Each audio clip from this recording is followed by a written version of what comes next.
Streaming service for this event provided by StreamGuys Internet Broadcasters. www.streamguys.com.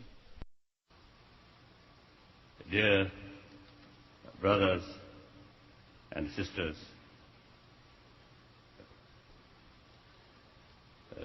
I really happy and indeed great honor to talk such big crowd. So firstly, I want to express my appreciation the concerned organization of people. They invited me here, I think mainly meeting with you.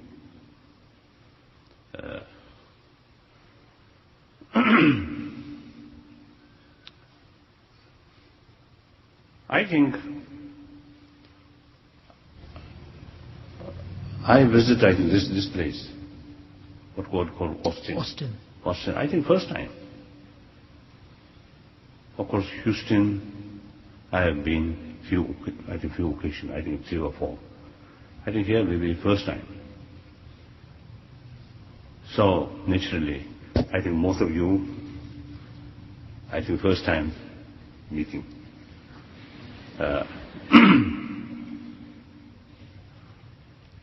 So I want to tell you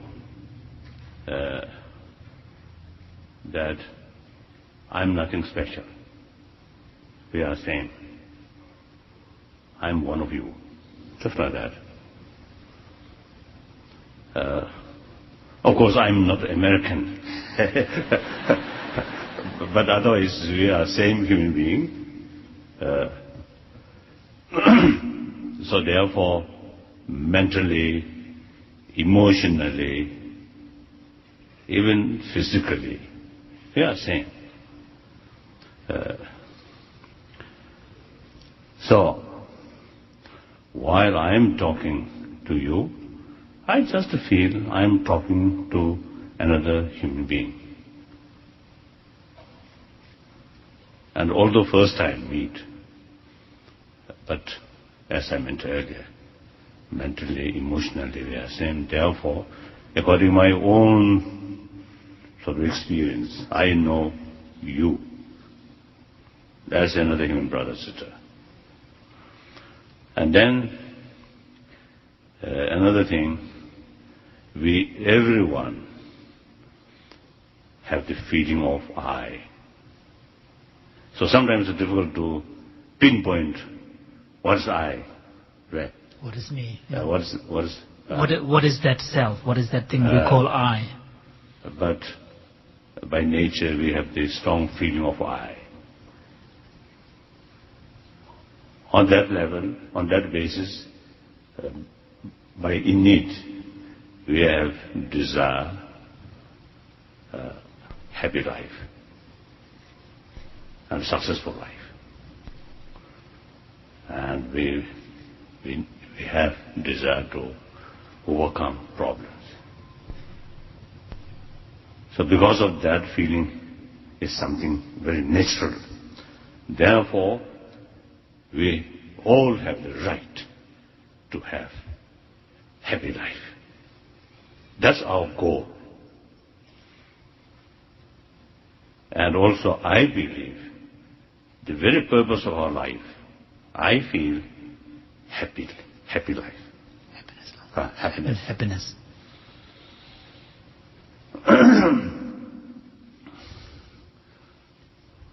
So, and the theme of my talk this evening is individual responsibility in the global community.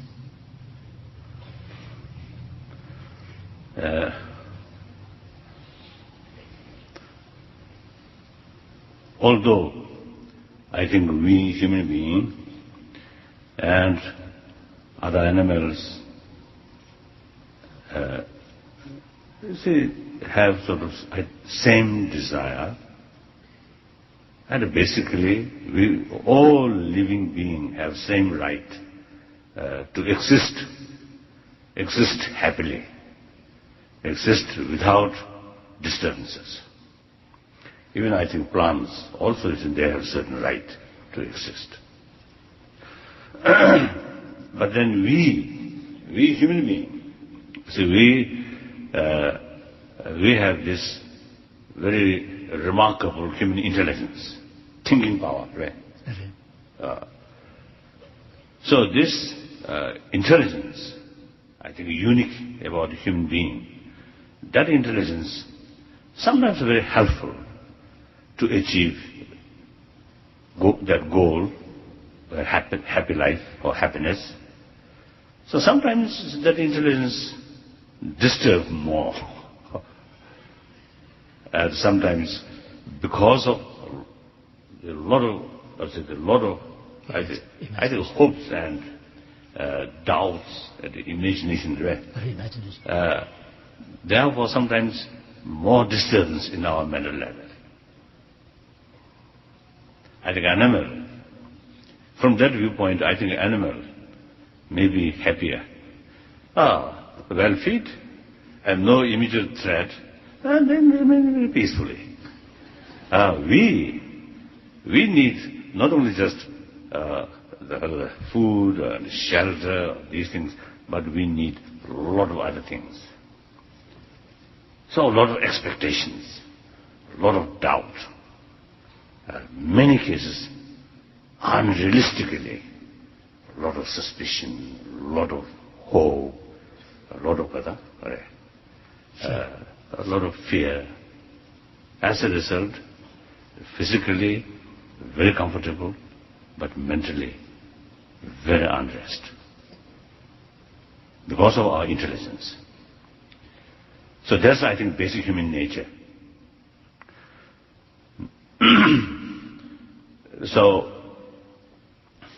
according to common sense, of course, these human intelligence now should be utilized for better life. That intelligence should not be causing more problem.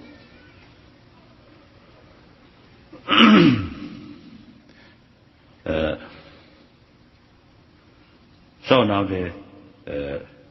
basically we are social animal. And then secondly, today's reality of the whole world, of the world, is something new. I think new reality. In previous time, America,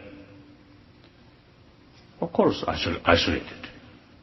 Both sides, big ocean. So this continent, more or less isolated. So at that time, of course, each nation, they manage entirely, on their own. On their own. Now today, not only nation to nation, but also continent to continent, heavily interdependent. So look, global economy. Now their national boundary is not much meaning. And also ecology and energy. I think water resources. I think many things. Now whole world becoming like one entity or one unity. Right, one unit. One entity. One unit. One unit. So that's a new reality. So under that circumstances, our concept, we and they, as something distanced, right? Distanced, we and they. Now that no longer there. Relevant. No longer relevant. Logically, I think now time has come to look whole world as a part of yourself. So therefore, I usually telling people, now we need a sense of global responsibility. Each of us, the part of the 6 billion human being. then each of us naturally should have a sense of concern about humanity. Because humanity, happy, peaceful, friendly, compassionate, we each individual get maximum benefit. If humanity, more turbulence, right? No. More crisis, then each individual will suffer. That's very clear.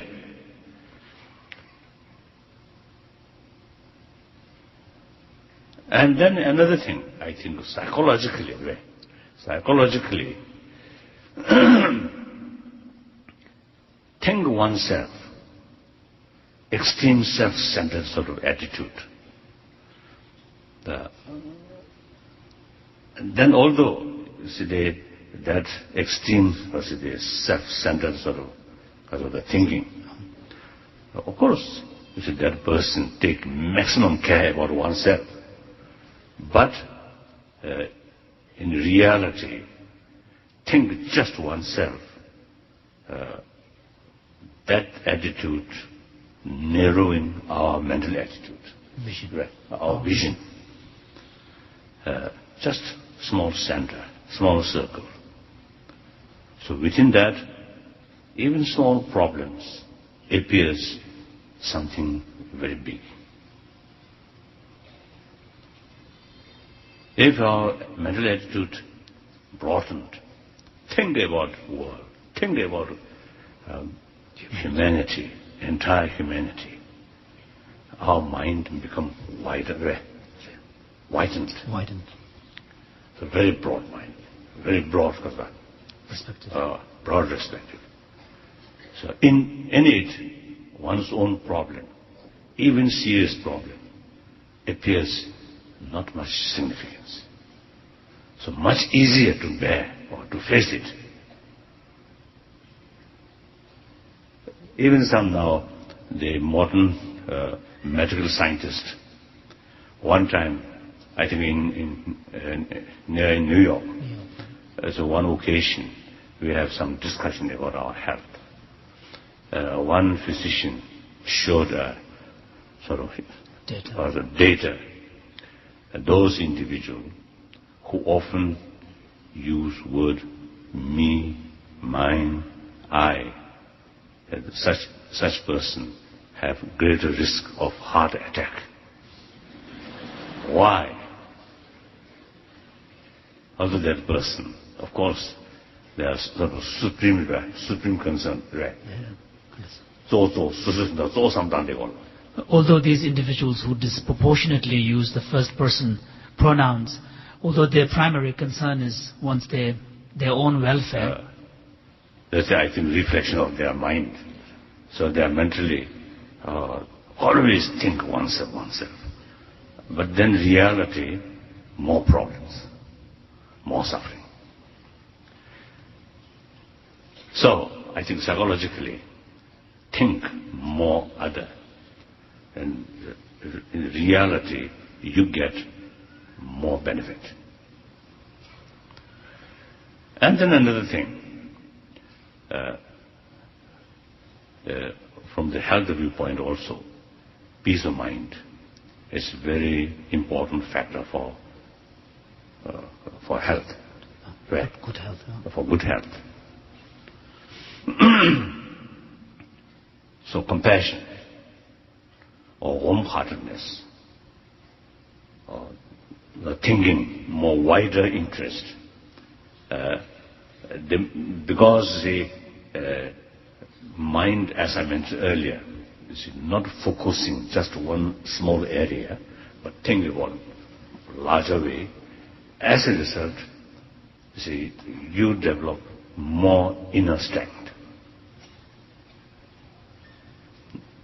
Now, I think it is quite clear. When think oneself, then just feel that. Then under that circumstances, if some problems happen, then yes, that problem overwhelming on you, then you get the feeling of sense of lose, sense of loss, sense of hopelessness. But then the compassionate attitude, sense of concern of other. Now that emotion or that the mental that attitude, that mental state, actually, not only just one's own problem, but also develop sense of concern of other. That means you voluntarily looking others' concern. So that way of thinking brought more inner strength. More inner strength, more self-confidence. As a result, less fear. So the person then get more peace of mind. If we experiment, I think we can see that reality. So therefore, the more peace of mind, very good for health. So that much, according to my own experience, I can share with you.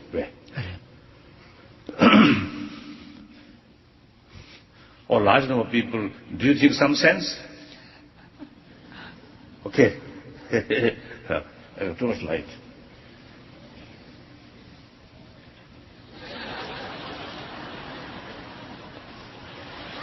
Oh, better than I can see. More people.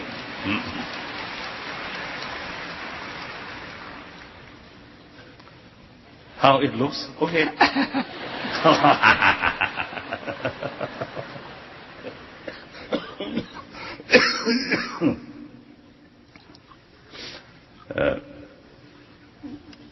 So therefore, the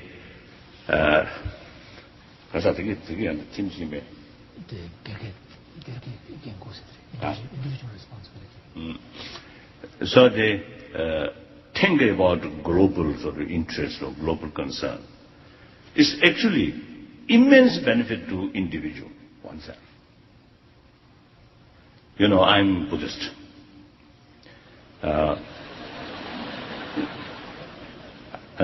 You know, my practice, of course, always prayer. Always pray the happiness or well-being of entire sentient being. So that kind of training is actually very, very helpful. But at practical level, sometimes I come across some mosquitoes. Difficult. Or bad bug. Particularly whether I have sound sleep, some bad bug, or because of mosquito, like that. Yeah. Then sometimes I really get, because of the serious disturbances.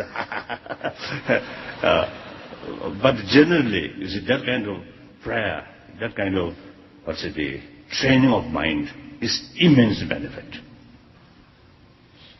I think now 70-year-old person, this physical, I think served now 70 years. Seems still okay. So I think, of course, the medical care also is there, but I think one major factor is, I think, peace of mind. Although I cannot claim, say I have some very high spiritual experience or such things. I'm nothing, just ordinary human being who try to cultivate altruistic mind, simply like that. So even small sort of experience and the enthusiasm to cultivate these things are immense benefit. So therefore, now here of course large number of people who came to hear my talk. I really afraid way. It makes me feel a little bit afraid because I have nothing special to share with you. I have nothing to offer to you, nothing. Except some of my own experience, which very useful in my life or my daily life, that I want to share with you. So they think about global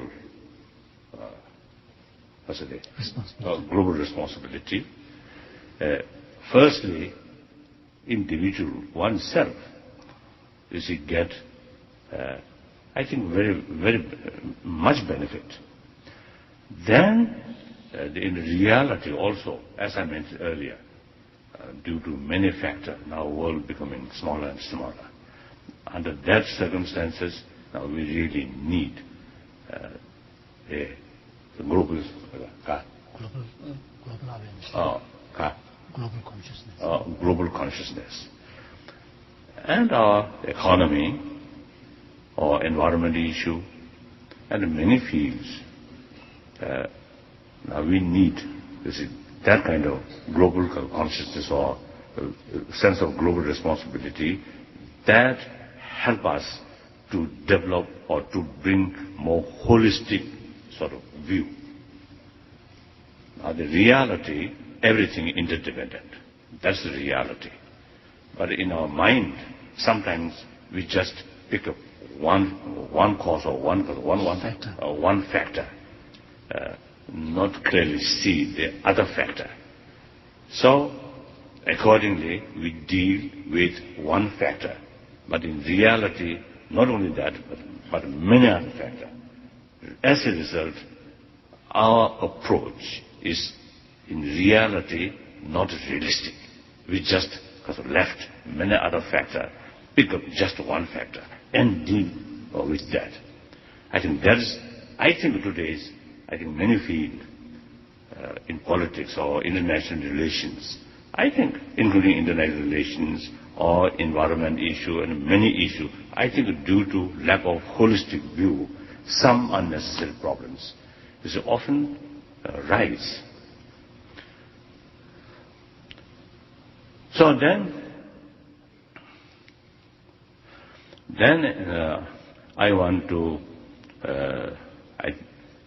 now since these things are concerning about our mental level,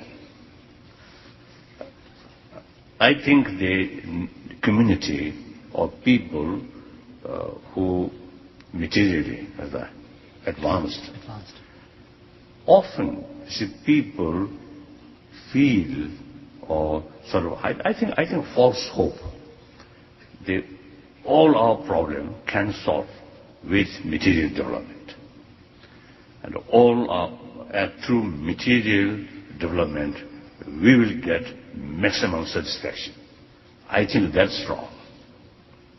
Simply, we have this physical, and with this physical we have this mind and emotion. So as I mentioned earlier, as far as physical requirement is concerned, material facilities provide us all the maximum requirement, maximum satisfaction. But since, as I mentioned before, since we have this human intelligence, so certain unhappiness or certain anxiety which created by human intelligence, now there the material facility cannot help or to reduce that kind of anxiety or that kind of stress, that kind of problem. So the problem which created by a mental level, we must find answer from mind itself. So therefore, it is of course very useful. Usually we take care about the matters, then analyze which useful, which is harmful. So similarly, it is useful to look inward, and especially field of emotion. There are positive or negative. Here the positive and negative, I think they demarcate on the basis of positive and negative. Now here I'm talking just the secular things, nothing to do with religion. Therefore, the basis of positive and negative is, I think, thing which bring us happiness or comfort. That is positive, because we want that. The thing which bring us pains or difficulties or suffering, that is negative, because we do not want these things. I think that's the basis. So therefore, among the emotion, some emotion are extremely useful to bring inner strength or happiness or calm mind. Some emotions are as soon as that emotion comes, our mind disturbed and unhappy. So, like external matter, I think make distinction among the different emotions. That's important. Nothing to do with religion. Just to train your mind. Just a matter of training the mind and also getting to know the reality of one's emotions better. So there are different emotions. Some emotion, such as, I think, strong feeling of others' welfare, right? Or others' right, or these things. You see, sometimes you see even tears come. You see, that kind of emotion is, I mean here, like you see, genuine compassion, because from the strong feeling of genuine compassion, sometimes tear comes. So there is strong emotion, but these emotions come through training, through reasoning. Some emotion, such as strong attachment or anger, these emotions are not come through training, but instinctual. More instinctual. So, generally speaking, those emotions which come through training, through reasoning, usually positive. And those emotions which comes instinctually, generally speaking, harmful. Like, for example, attachment. Attachment, actually, the chakwa chakwa lotigi, kada yu chiragwa chigla, mixu sani, yidong tongdene, yidong tongdea di, ngoy nezulia, yidong chak, daja kubzuzi, prodashaji. Dagana shing kondro sayi disane, kondro sase yu mitugodi, tang ngodo, kazoda ngoy nezulia, daja kubzu, le prodashaji. Same with the shape.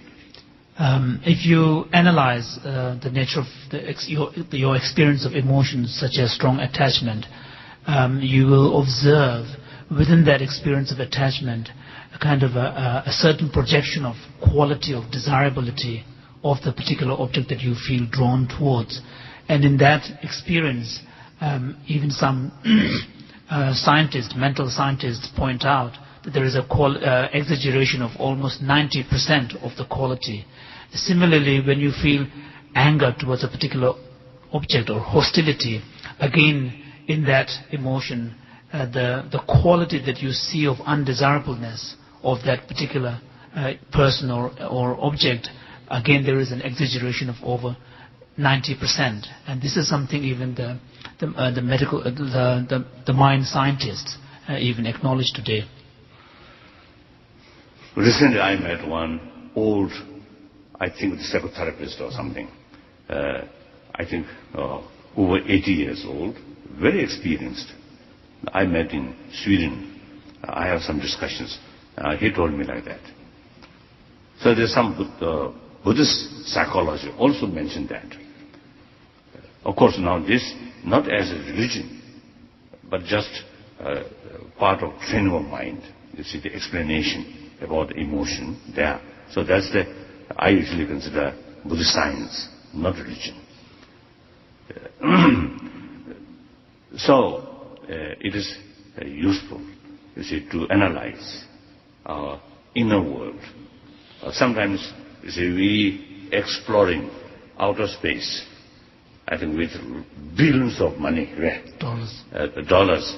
I think worthwhile to carry more because of exploration, this small inner space. There are really a lot of things here.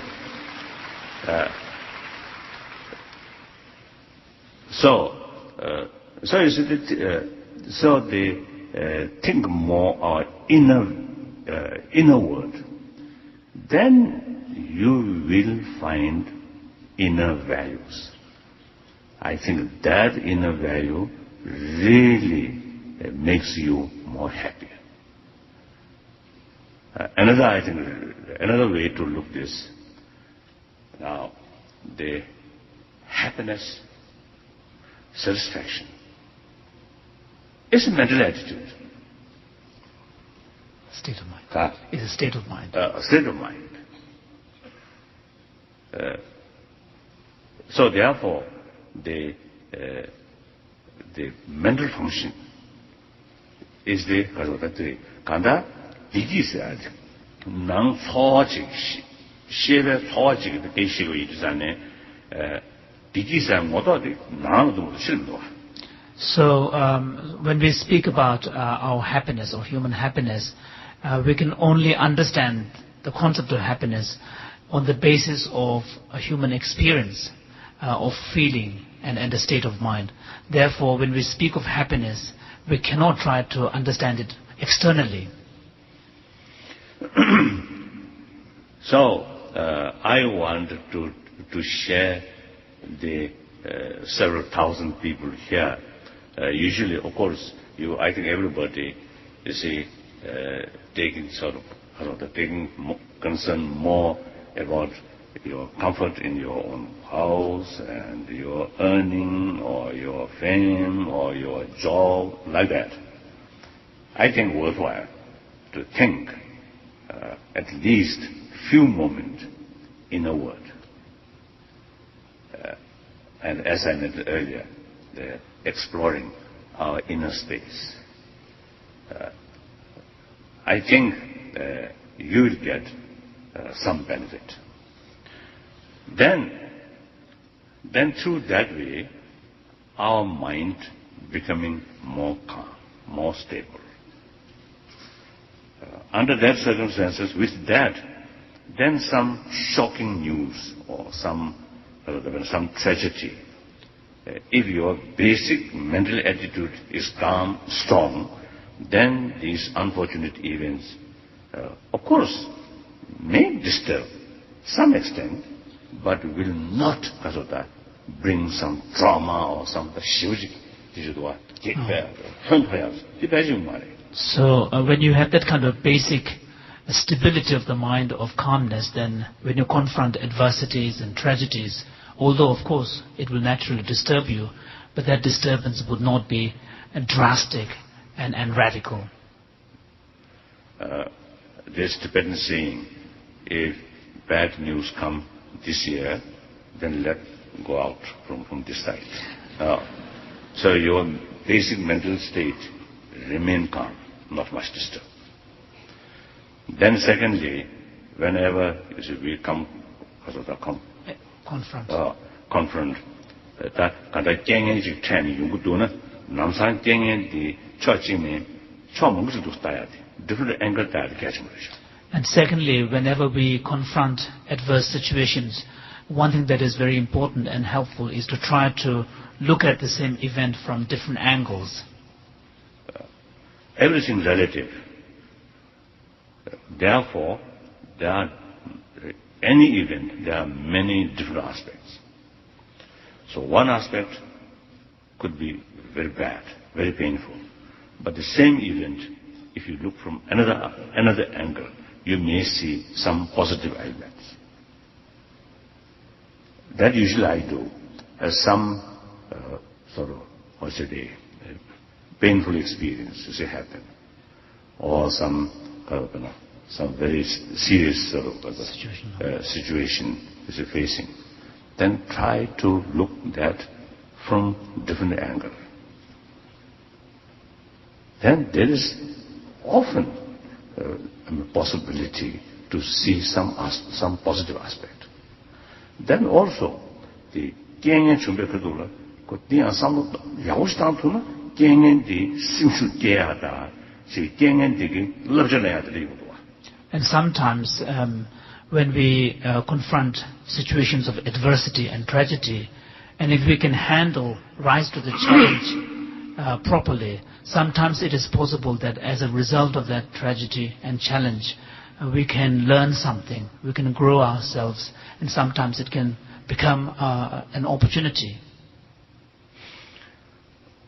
제가 미남주의 그 표시 야우시도나 강에 먼구지 동행시하들 렐러가지가 강에 준비디 안다 틈이견을 도해야 되네요.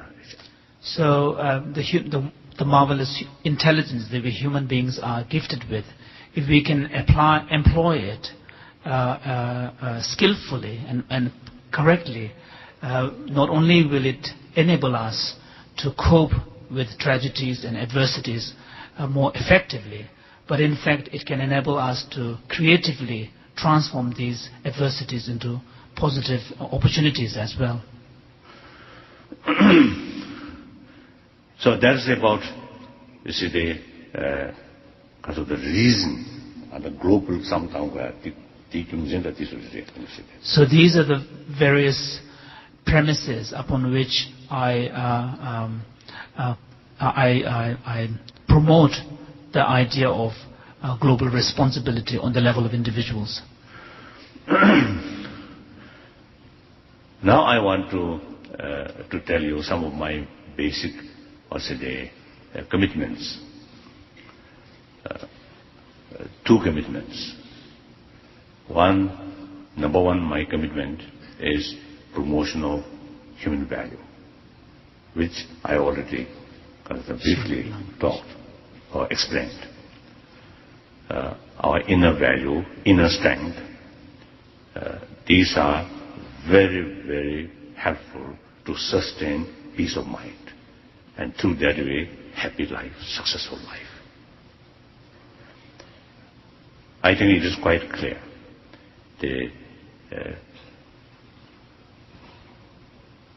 Our intelligence, by birth, utilized properly, then we have every capability to overcome problem. But in order to utilize that, we should be realistic.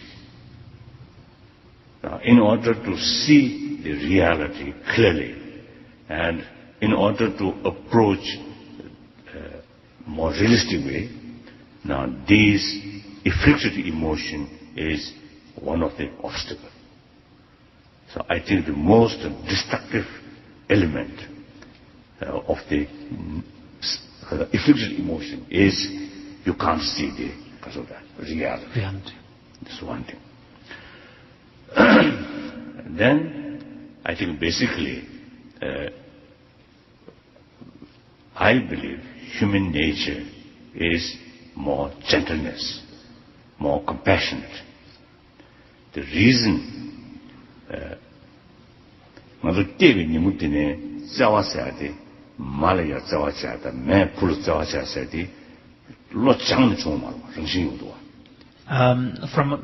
the very day of our birth, we experience and express affection and love on the part of the child towards the mother, and on the part of the mother towards the newborn child.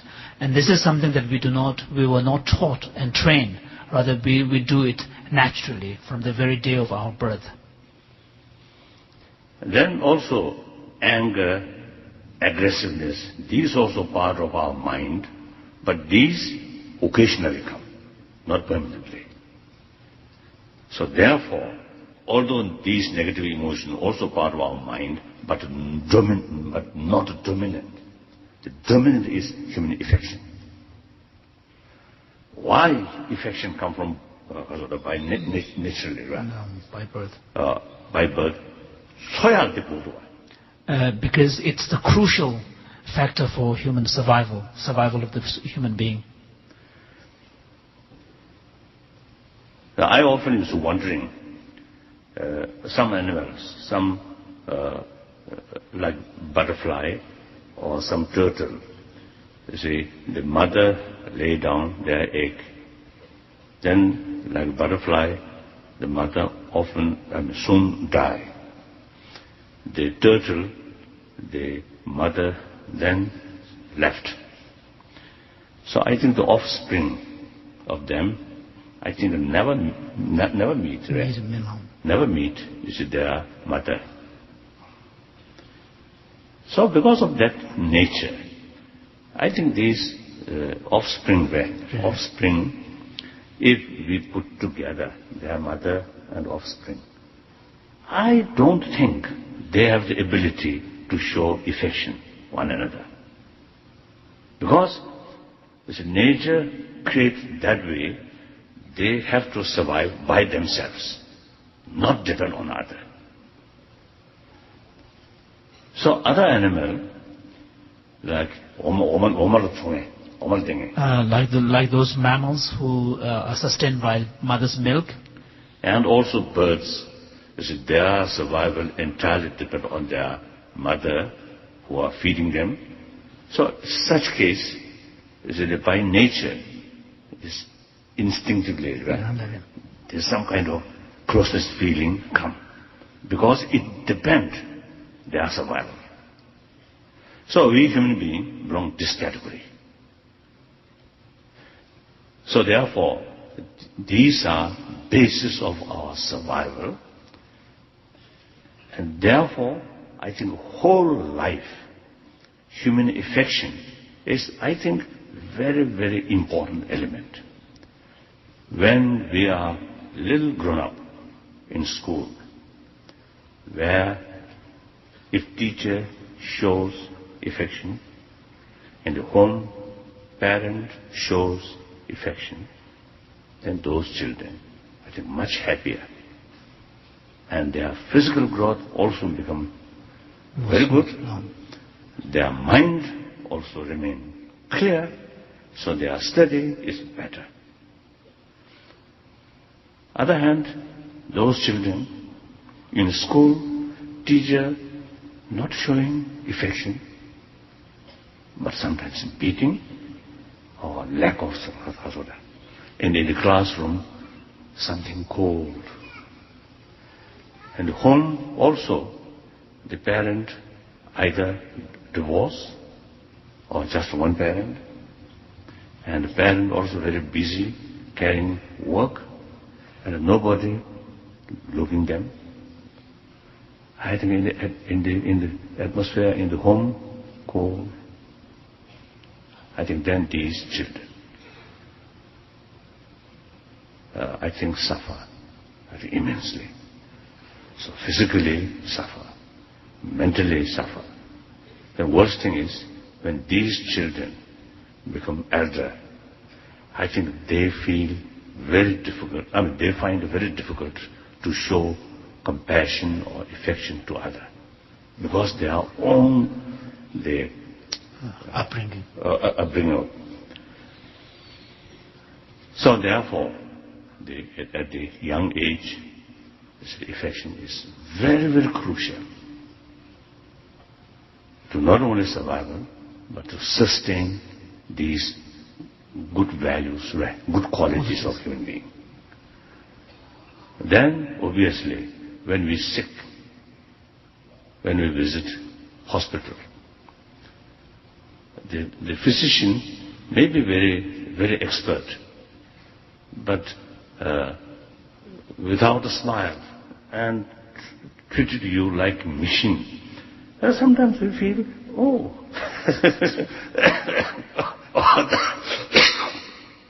even that doctor may carry some experiment on me. That kind of feeling sometimes happen. But if the doctor or physician and nurses really treat you as a brother, sister, with genuine human feeling. And we feel much happier, safer. I also have the same experiences when I visit some Doctors. Hospitals like that. So, then I think at the time of death, this last event of one life. So at that time, the dying person, surrounded by friend, trusted friend, family, trusted. Then the person, of course, in reality, no, not much sort of differences, whether you see they are surrounded by close friends or not much differences, but emotionally or mentally, I think big differences. So therefore, the rule of compassion, affection, from the birth till death, very constant. Very constant, very important. Anger, jealousy, spirit of fight, these occasionally come, but not the kasada, dominant. Right? Not the most constant emotion. Then another thing, anger, suppose come to kasada. Anger generally is supposed to come to help you, to protect yourself. So some cases, I think anger protect you. As I mentioned earlier, mosquito come. If without anger, remain very patient, then you may suffer more. But some kind of the harsh attitude and expel. Of course, especially the area where malaria there, then of course it protected you. Yeah. But here, I think the kasoda, kongzhu, chokchubutu di yine, kongzhu zawarabdiya, tembenizhu thongya jilu. So although anger can protect you in some situations, but basically anger also comes in the way of seeing the reality more clearly.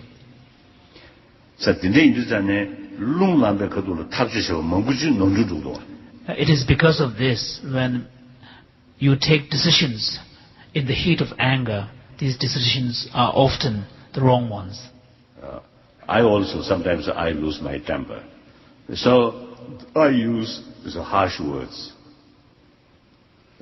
When anger disappears, my mind becomes normal, then I really feel shy to meet that person. I already now spoke very harsh words. So that means my normal mind does not want that. But when anger develops, then normal mind no longer functions properly. So like that, often mistakes take place. Therefore, the anger, although brings some energy, but that energy is blind energy. Because of that, destructive, self-destruction. The anger ki chaya ki chawati, anger mevatala, dumzen samtani, in actual fact, those functions that are normally performed by intense emotions like anger, actually these functions can be performed without resorting to anger, and actually more in a more intelligent and skillful way. So now, clear distinction, compassion, affection, sense of concern, sense of care, and anger, hatred. I think this is very important in order to be more peaceful individual and more peaceful family, peaceful community, and ultimately peaceful world. So it is quite sort of encouraging now peace movement on this planet. I think quite great. When Iraqi crisis about to happen, then millions of people from Australia up to America. You see, the people, such a big number, you see, come and showing their, opposition to violence. I think unlike the First World War, Second World War, during that period when nation declared war, all the citizens proudly joined the war effort. But since the Vietnam War, no longer that. I think the humanity becoming more mature. So the peace movement really now very strong. Still, I think just sort of against the war is not sufficient. We must promote the spirit of dialogue. Whenever we face some problem, some disagreement or some conflict, they also part of us, part of the world. The total destruction of them is not sensible. We must respect them and listen their views, their complaint, and talk. So therefore, I think while we are promoting world peace, we must promote some mechanism to achieve peace, a peaceful solution. That's, I think, very important. For that, we need inner strength, self-confidence, political will. On the basis of holistic view and more calm mind. So, number one. Another thing, now today, the gap rich and poor. On global level, there are a lot of differences. The northern world, you have surplus, and southern world, particularly in Africa, people who are really facing starvation. Very sad. And also within the nation, like the United States, the richest country, but within America, some small pockets, very poor people still there. So one time I expressed in Washington, the capital of the richest country, most powerful country, but in what we call suburbia. In some inner city pockets of the capital itself? Some poor people. So, because of this gap, rich and poor, then this is not only morally wrong, but practically also source of problem. So that also, I think, due to lack of sense of concern of others' right, others' well-being, and I think lack of the sense of community. Right? So this is another thing. Another thing, ecology. I think ecology, if you think just your own room, then there's, because of that, not much sort of seriousness. Right? But when even your own room finds difficult to breathing or something like that, then maybe too late. Therefore, the issue of environment, I think we should have, because of that. That's in the taboo. Again, issue of environment requires this wider perspective, the global perspective. Then, what's the energy crisis? And many challenge the sense of global responsibility. So similarly, in many areas where we as humanity confront challenges, again, global sense of responsibility becomes a key factor. So that's my number one commitment, to promote human value. I feel with inner value, with inner strength, I think we become, because we better equipped to face these problems. The number two, my commitment is promotion of religious harmony. I am Buddhist, I am believer. So of course, all major religious traditions have different concept or different philosophy, but all carry same message of love, compassion, forgiveness, tolerance, contentment, self-discipline, and so on. Therefore, chulu kada kaine tawe charujik, taduk charujik, nyamling charujik, niye nane taduk mituyate nyamling chiparetwa. So, if you look at the world's great religious traditions, we can see two dimensions or two aspects to each of these traditions. You have the philosophical aspect of theology, philosophy, and so on the one side. Then you have the aspect of practice and precepts and the experience. So although on the level of philosophy and theology there might be differences, but on the level of practice and particularly the ethics, there is a convergence. So, and therefore, all religions have same potential to serve humanity, to help humanity. And different philosophy, different concept is necessary because among the humanity, so many different mental dispositions. Therefore, we need variety of method or variety of way of approach in order to strengthen these basic human values. So therefore, all major religions have same ground and same potential.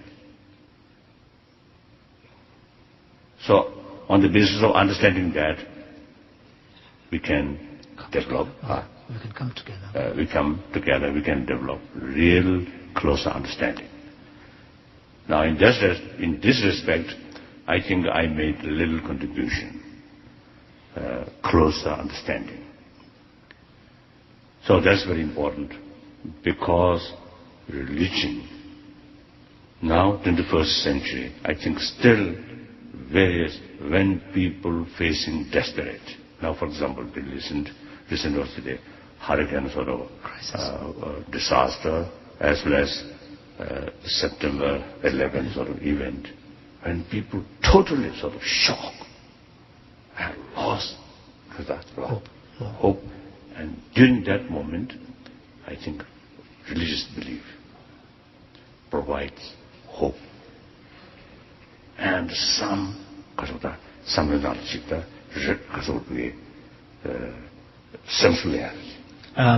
religious beliefs can provide a source of hope and some kind of emotional anchor. So therefore, all major religion talks about, as I mentioned earlier, compassion, forgiveness, tolerance, these things. If people who claim believer, they practice sincerely, seriously, then the religious concept is really helpful to bring inner peace. So therefore, one way, various major religious traditions still have important role, and at the same time, different religions also causing more divisions, sometimes conflict. Therefore, closer relation between different traditions is extremely important. So that's my second commitment. So,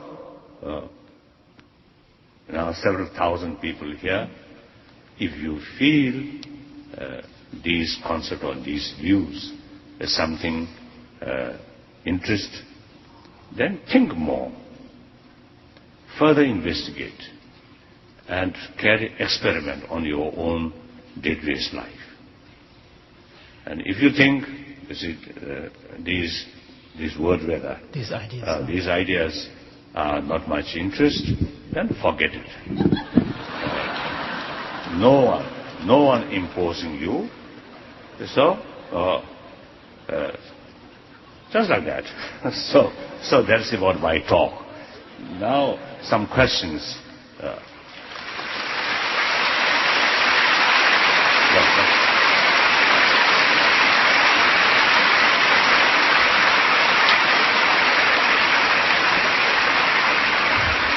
Yes, some questions now. Question. These were the questions submitted by email. Peace be with you. Human-on-human violence happens all around us. Our many conflicts following the disaster of September 11 have brought these violent human tendencies out in our country. This has led me to question our government's actions and my own. What can I, as peace-seeking individuals do to help reduce the tension created by human violence?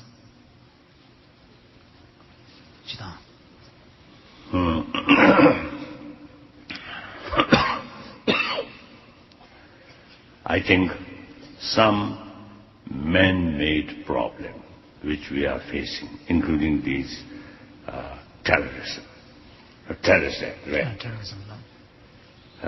I think something like symptom of the past negligence or past mistake. Many of the crises that we are confronting, such as the rise of terrorism, are in fact symptoms of negligence in the past. So when they actually strike, at that instant, there is nothing that one can do. Just after the September 11 event happened, some reporter asked me about my view. And that time I expressed, these things may be related with past century, 19th century, 20th century. Some,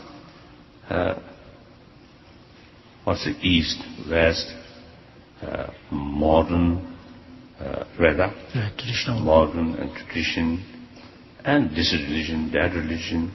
All these things are due to lack of closer relations, I feel. Then other side develop some kind of suspicion and jealousy and eventually more frustrations. So, very difficult. So now, the countermeasure, this sad thing is, I think it's two levels. One level, immediate countermeasure. That's various government and leaders take measures. Sometimes may not be correct, but it taking. But now I think as a public level, I think very, very important to take measure for long run countermeasure. I think that's try to build happier society, more compassionate society, whenever some disagreement comes through dialogue, peaceful resolution. I think that we must promote. And these things should be part of our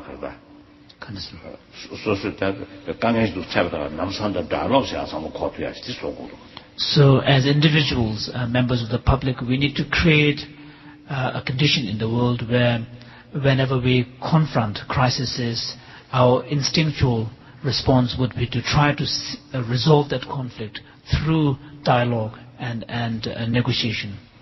Especially our younger generation. I think especially student, even from kindergarten, I think it is very, very essential to teach them whenever some problem happens, the best way, or human way to solve that is dialogue.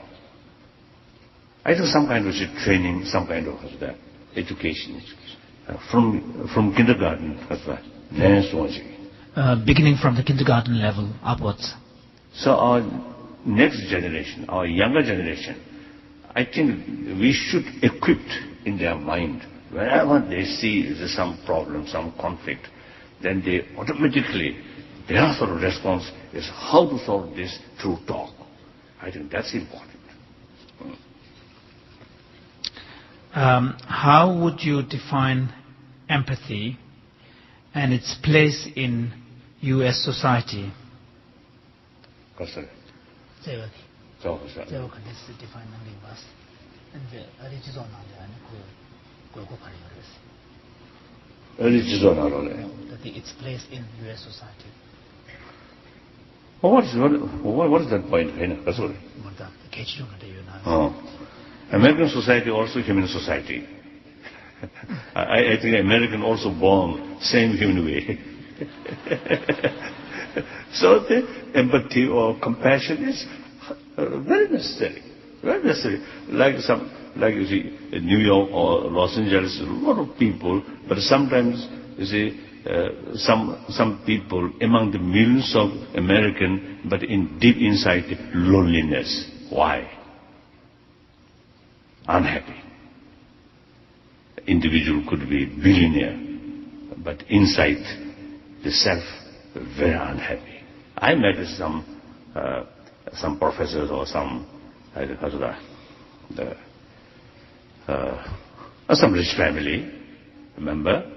Of course they have everything, but when we met at the beginning, this exchange nice words as usual. Then eventually, when the real sort of discussion is to take sort of the start, there are a lot of complaint, a lot of inner sort of stress, unhappiness. Okay? Unhappiness. So again, this shows, I think, lacking human compassion or human values. This I feel. Of course, American society or Indian society, Chinese society, European society, I think it's the same. On the superficial, yes, there's differences.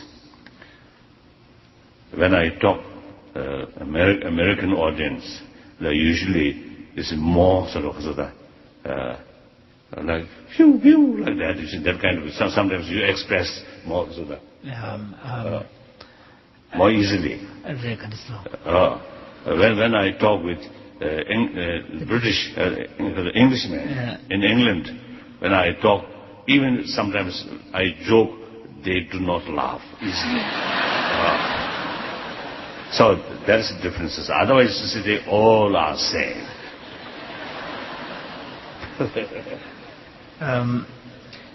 As an engineering student here at the University of Texas, we are taught with the understanding that every problem can have a practical, obvious solution depending upon how we best situate the givens. The war in Iraq is a controversial given. What do you recommend our government for a possible solution or a compromise? Oh, that is beyond my wisdom. Very difficult. Of course,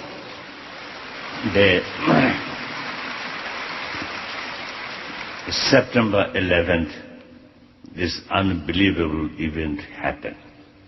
The next day, 12th September, I wrote a letter to the President Bush, because since he became president, I have opportunity meeting with him. So I know him, therefore I wrote a letter to him.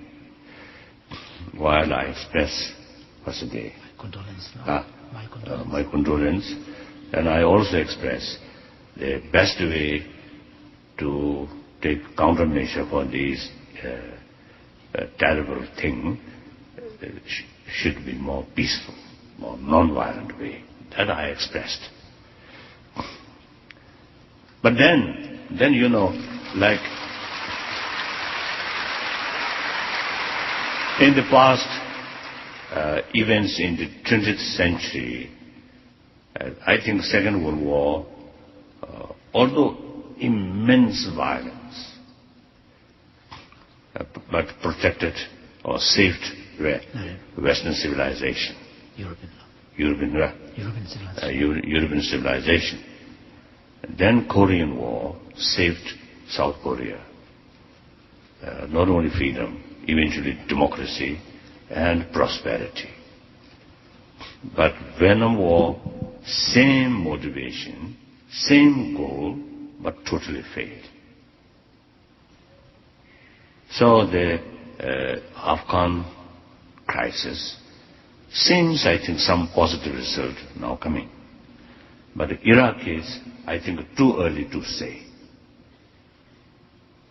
So eventually history will show this as a violent method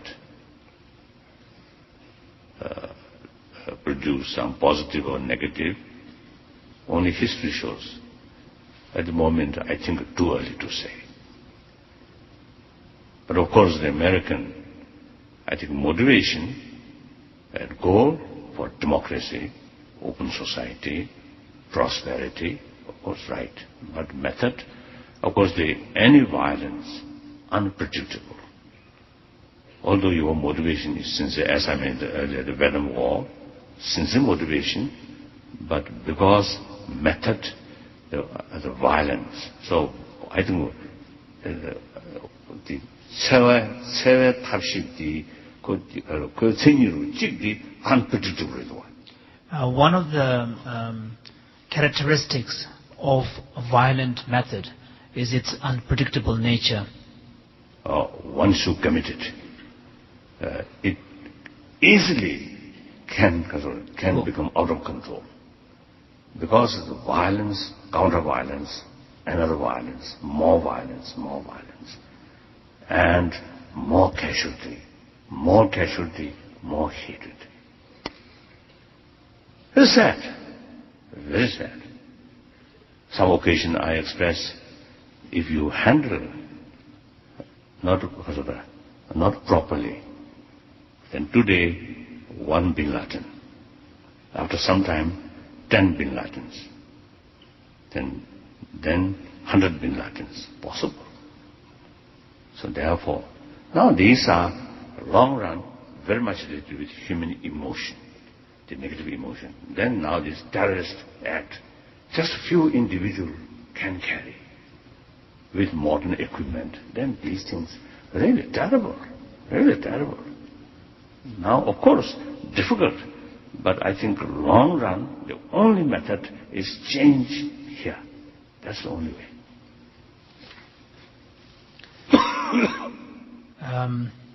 I'm from mainland China, and I'm feeling so lucky to ask you questions here. Do you have any plan to go back to Tibet soon? If yes, what kind of welcome do you expect you will receive?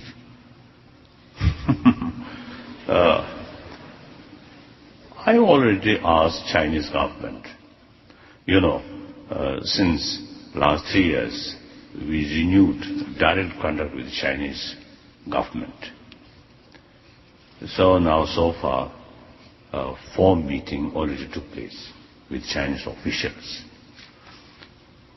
So we already asked, it's my desire, at least one pilgrimage in China.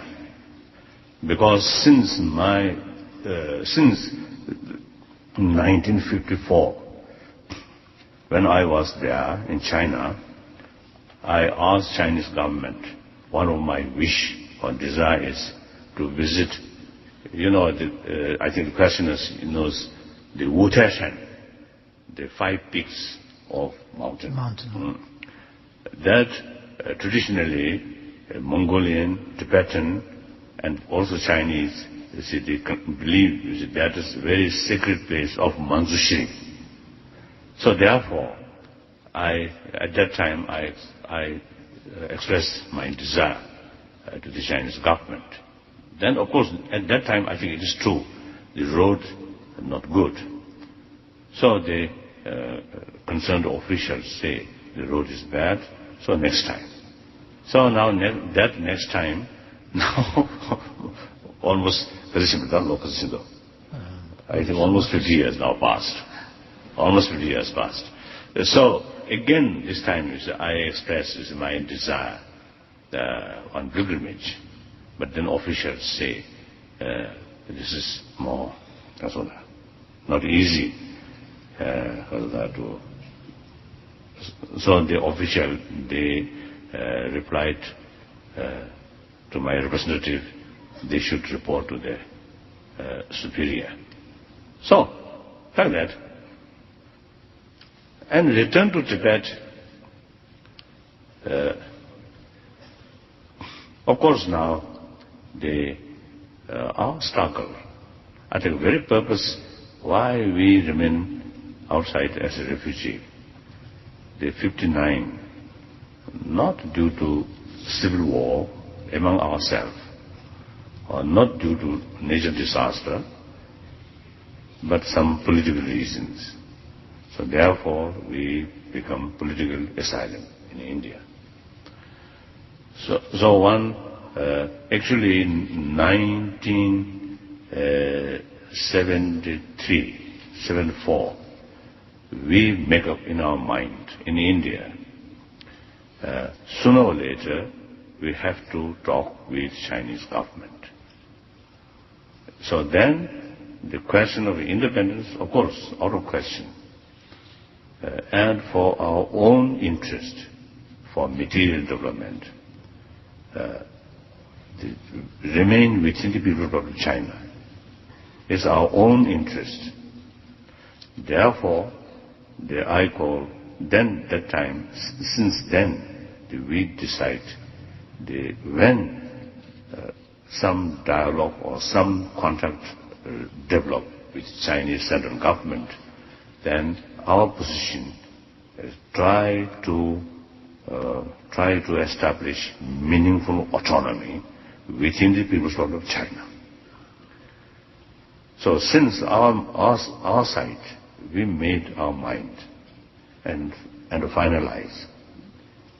Therefore, around 79, beginning of 79, the central government signaled us green light. So then at once we responded.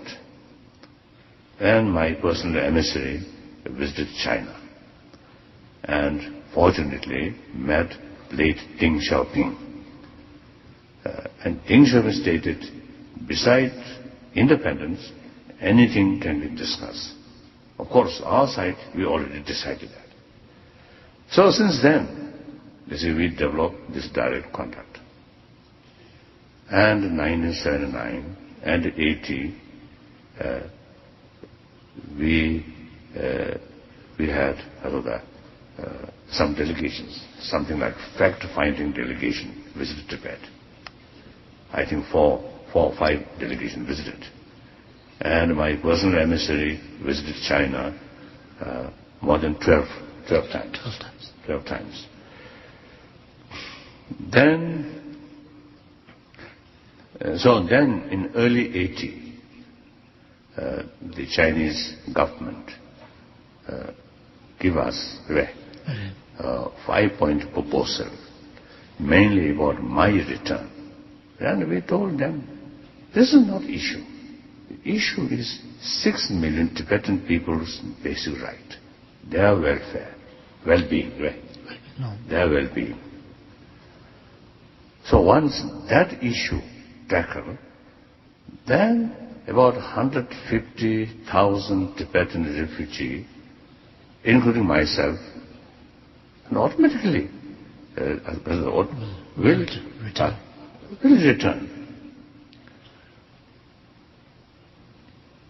And now, for example, the Dalai Lama's institution,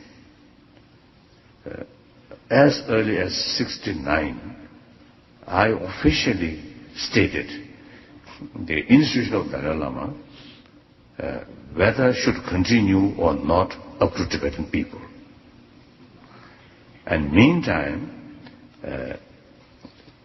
92, another my official statement, I stated, when time comes about our return to Tibet or to People's Republic of China with certain degree of freedom, then I will hand it over all my legitimate authority to the Tibetan local government.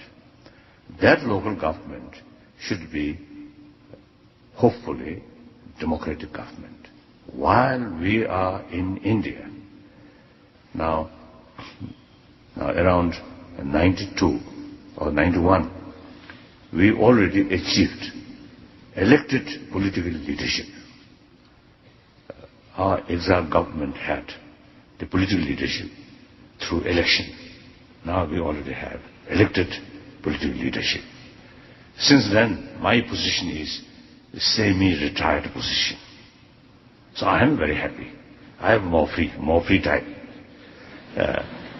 So that also actually, you see, now stable. Now it's no longer Tibetan struggle on one individual.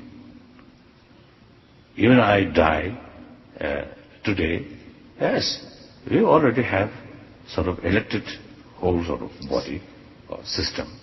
So every 5 years, the election will take place. So that's the Tibetan situation. So recently, the fourth meeting with Chinese officials took place in Switzerland, in Chinese embassy in Bern.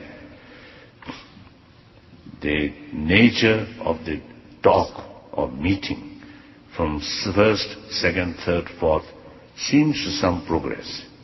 But up to now, our main effort is to build confidence, not sort of serious sort of discussion. So we'll see. The Chinese government still consider me as a spiritist and doing all sorts of, because of the negative thing. So I think Chinese government may feel our meeting here also was what called conspiracy, right? Conspiracy, yeah. So they always accuse I become instrument of Western anti-Chinese forces. So maybe our audience is part of Western anti-Chinese forces.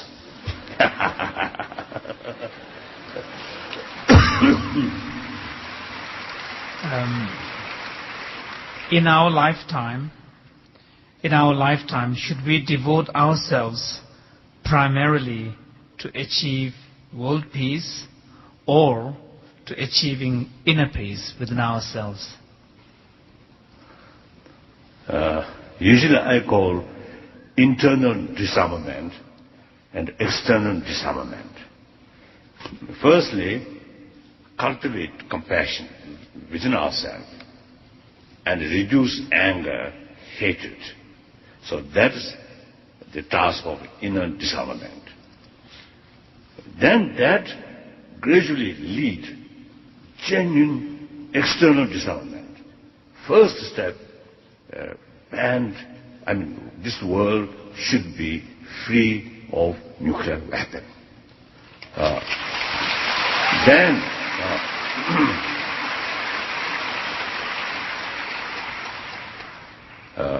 Then eventually, I think the military, because of the military forces, I think should reduce. Like, I think there are two ways. Sometimes I suggested to the public. In Europe, till Second World War, France and Germany like enemy, arch enemy. Right? Arch enemies. One of my best friend, my respected best friend, and also I consider as my tutor about quantum physics, one German professor, the von Weizsäcker. Now he told now, I have great admiration. I think I have great admiration because he loves me. So I really sort of respect. Once he told me, when he was young student or young professor, then every German's eye, French is enemy. Now later part of his life, Now, no longer that French is their best close friend, like that. So these are big changes. So therefore, the Franco-German unified forces there, I think that's the best guarantee, no longer any danger of conflict between these two nations. So, on the regional basis, some unified forces. One time, sometimes I suggested the European Union headquarters eventually should be in Moscow. Then, automatically come close, isn't it? So like that, I think the force must reduce. Then one possibility is create unified forces on the regional basis. Then eventually, I think perhaps the later part of 21st century, or if not beginning of 22nd century, I think whole global eventually should be demilitarized. That's, I think, our goal, should be our goal.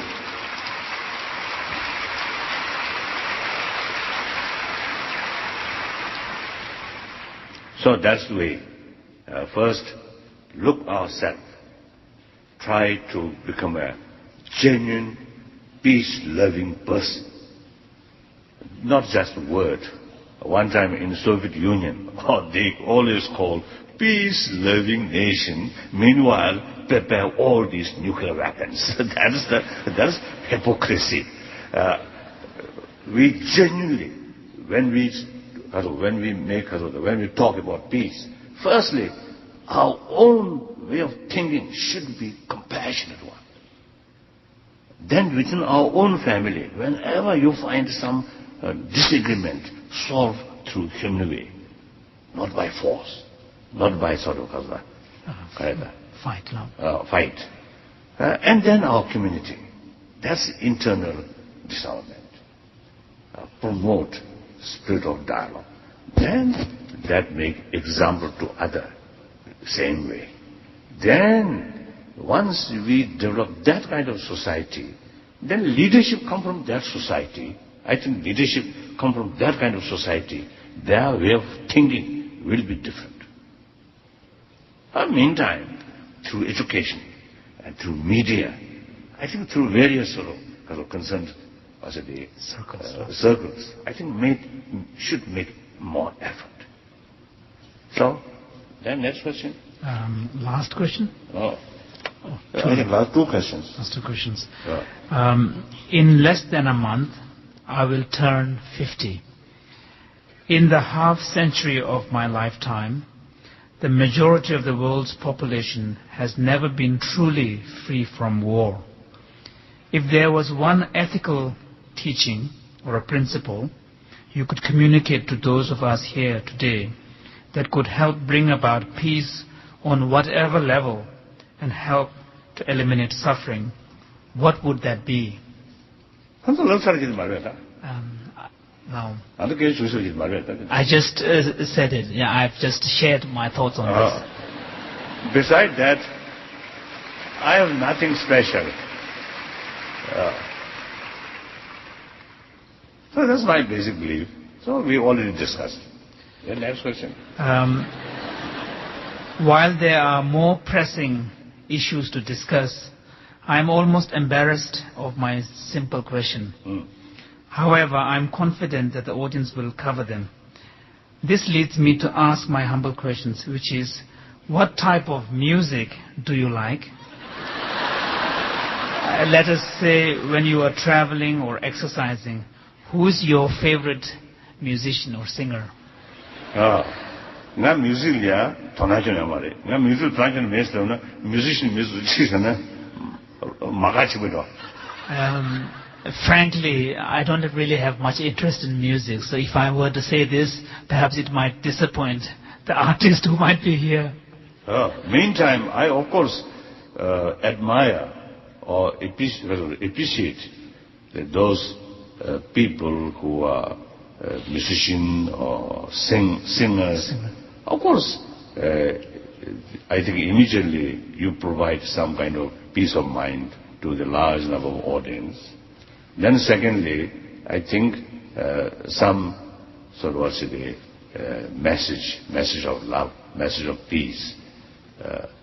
Is it through music or through songs where I think really, cultivate, make, I think, very good impact in the minds of a large number of audience.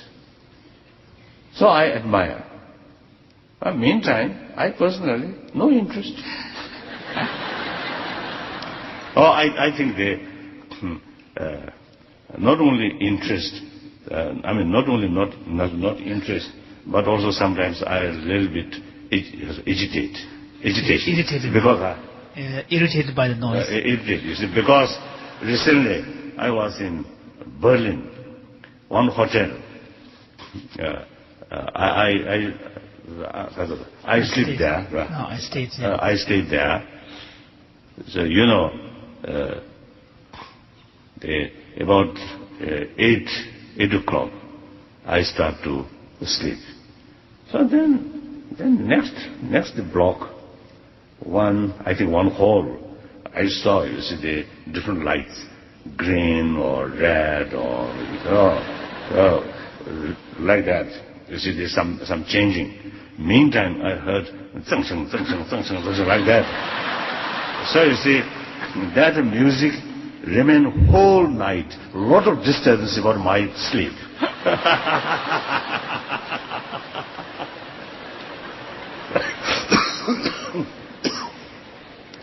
So sometimes I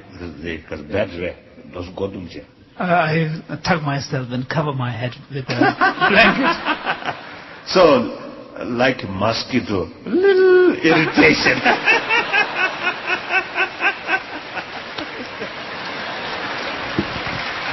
Thank you very much.